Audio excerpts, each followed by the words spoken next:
The story of Joseph and his brothers, Genesis 37 to 50.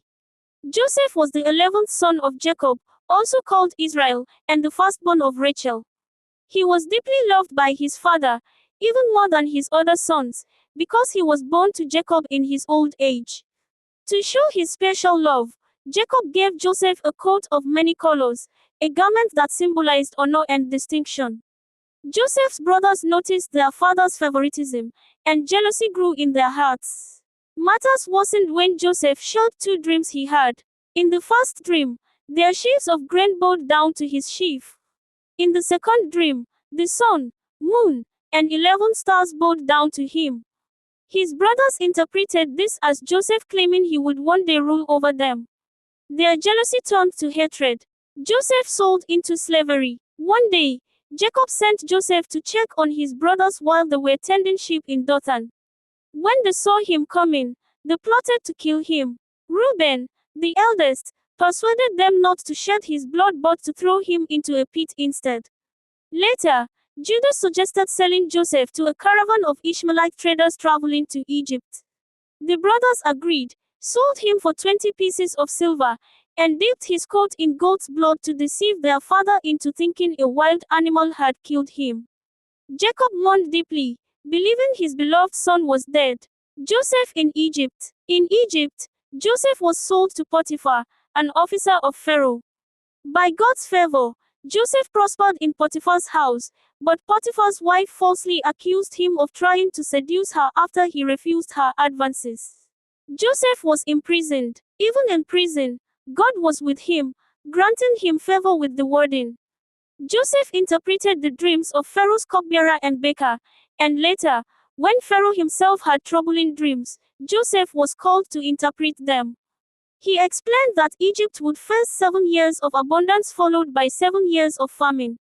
Impressed by Joseph's wisdom, Pharaoh appointed him governor over Egypt.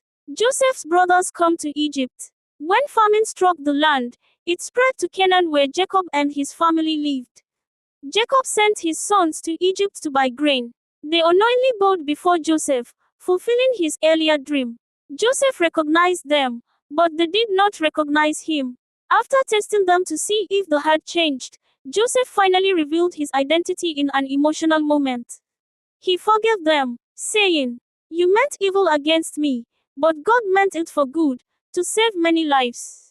Genesis 50:20. Joseph invited his entire family to settle in Egypt, where he provided for them during the famine. Lessons from Joseph and his brothers. 1. Jealousy destroys relationships. The brothers allowed envy to consume them, leading them to betray their own flesh and blood. Jealousy blinds and breeds hatred. 2. God's plans always prevail. Even though Joseph faced betrayal, slavery, and prison, God was orchestrating events to position him for greatness. What seems like a setback can actually be a setup for God's bigger plan. 3. Integrity brings honor. Joseph resisted temptation in Potiphar's house. Though it cost him his freedom, God honored his faithfulness and lifted him higher.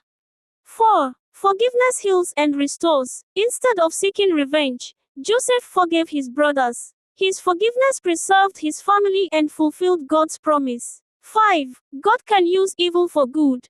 The very act of betrayal led to Joseph's elevation. Trials, disappointments, or even people's ill intentions can be used by God to bring about a greater purpose. 6. Patience and faith in hardship. Joseph waited many years before his dreams came true. Through suffering, he held on to his faith and trusted God's timing. 7. Leadership is built in the furnace of trials. Joseph learned humility, wisdom, and stewardship during his hardships, qualities that later made him a great leader.